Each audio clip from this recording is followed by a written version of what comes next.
streetnews.it, siamo qui a Cicciano al Teatro Nadur con Danila e Marlios per la seconda edizione dell'Amore Conta in memoria di Vincenzo Napoletano, una serata che unisce lo spettacolo alla solidarietà. Parte degli incassi saranno devoluti a Carlo, un ragazzo di 16 anni in cura al bambino Gesù.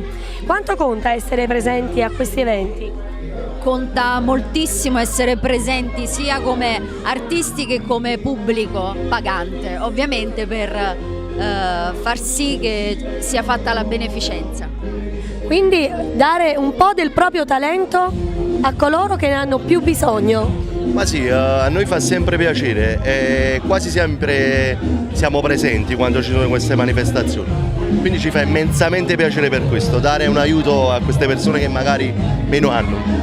Benissimo, facciamo un saluto per tutti i lettori di Street News. Un saluto a tutti i lettori di Street News. Grazie.